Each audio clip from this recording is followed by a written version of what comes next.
ବାବାଙ୍କ ସନ୍ତୋଷପୂର୍ବକ ଭୋଜନ। ଥରେ ଶ୍ରୀମତୀ ତାରଖଡ଼ ଶିରିଡ଼ି ଆସିଥିଲେ। ସେ ଦ୍ୱିପହରର ରୋଷେଇ ସମାପ୍ତ କରି ତାହାକୁ ଥାଳିରେ ପରସିବାକୁ ଉଦ୍ୟତ ହେବା ମାତ୍ରକେ ଅଚାନକ ତାଙ୍କ ଘର ଆଗରେ ଗୋଟିଏ କୁକୁର ଆସି ଜୋରରେ ଭୁକିବାକୁ ଲାଗିଲା। ଶ୍ରୀମତୀ ତାରଖଡ଼ ତୁରନ୍ତ ଉଠିଯାଇ ଗୋଟିଏ ରୁଟି ସେହି କୁକୁରକୁ ଦେଲେ। କୁକୁରଟି ତାହା ଅତି ଆନନ୍ଦରେ ଖାଇଲା। ସନ୍ଧ୍ୟା ସମୟରେ ସେ ମସଜିଦରେ ଯାଇ ବସିଥିବା ସମୟରେ ବାବା କହିଲେ, ମା, ଆଜି ତୁମେ ମୋତେ ବଡ଼ ଶ୍ରଦ୍ଧାର ସହ ଖାଇବାକୁ ଦେଲ। ମୋର କ୍ଷୁଧାର୍ଥ ଆତ୍ମା ତୃପ୍ତ ହେଲା।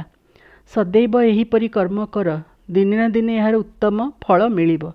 ଏହି ମସଜିଦରେ ବସି ମୁଁ ଅସତ୍ୟ କହିବି ନାହିଁ। ସଦାବେଳେ ମୋ ଉପରେ ଏହିପରି ଅନୁଗ୍ରହ କରୁଥାଅ। ପ୍ରଥମେ କ୍ଷୁଧାର୍ଥଙ୍କୁ ଭୋଜନ କରାଇ ତାହାପରେ ନିଜେ ଭୋଜନ କର। ଏହି କଥାକୁ ଧ୍ୟାନପୂର୍ବକ ଶୁଣି ପାଳନ କର। ବାବାଙ୍କର ଉକ୍ତିର ଅର୍ଥ ବୁଝି ନ ପାରି ଶ୍ରୀମତୀ ତାରଖଡ଼ କହିଲେ, ବାବା, ମୁଁ ବା ଆପଣଙ୍କୁ କିପରି ଭୋଜନ କରାଇବି?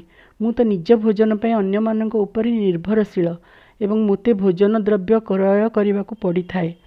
ବାବା କହିଲେ, ସେହି ରୁଟିଟି ଖାଇ ମୋର ହୃଦୟ ତୃପ୍ତ ହୋଇଗଲା ଏବଂ ଏତେବେଳେ ପର୍ଯ୍ୟନ୍ତ ମୁଁ ଏଉଡ଼ି ମାରୁଛି।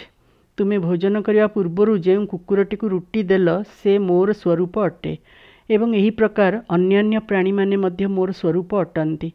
ମୁଁ ହିଁ ସେମାନଙ୍କୁ ବିଭିନ୍ନ ଶରୀର ଦେଇଥାଏ। ଯେ ଏହିସବୁ ପ୍ରାଣୀମାନଙ୍କଠାରେ ମୋର ଦର୍ଶନ କରିପାରେ ସେ ମୋର ଅତ୍ୟନ୍ତ ପ୍ରିୟ ଅଟେ। ଏଥିପାଇଁ ଦ୍ୱୈତ ଭାବ ଭୁଲିଯାଇ ଏହିପରି ତୁମେ ମୋର ସେବା କରୁଥାଅ। ବାବାଙ୍କର ଏହିପରି ଅମୃତତୁଲ୍ୟ ବଚନ ଶୁଣି ଶ୍ରୀମତୀ ତାରଖଡ଼ ଭାବ ବିହ୍ୱଳ ହୋଇଗଲେ। ତାଙ୍କ ଆଖିରୁ ଅବିରତ ଅଶ୍ରୁଧାରା ଝରିବାକୁ ଲାଗିଲା। କଣ୍ଠ ରୁଦ୍ଧ ହୋଇଗଲା ଏବଂ ତାଙ୍କର ଆନନ୍ଦର ସୀମା ରହିଲା ନାହିଁ। ସାର କଥା, ସମସ୍ତ ପ୍ରାଣୀଙ୍କଠାରେ ଈଶ୍ୱର ଦର୍ଶନ କରିବା ଉଚିତ। ଏହା ହିଁ ଏହି ଅଧ୍ୟାୟର ଶିକ୍ଷା ଅଟେ। ଉପନିଷଦ, ଗୀତା ଏବଂ ଭାଗବତ ଆଦି ମଧ୍ୟ ଏହି ଉପଦେଶ ଦିଅନ୍ତି। ଈଶାବାସ୍ୟମିଦଂ ସର୍ବମ୍। ଏହାର ଅର୍ଥ ହେଉଛି ସମସ୍ତ ପ୍ରାଣୀଙ୍କ ମଧ୍ୟରେ ଈଶ୍ୱର ବାସ କରୁଛନ୍ତି। ଏହାକୁ ପ୍ରତ୍ୟକ୍ଷ ଭାବରେ ଅନୁଭବ କର।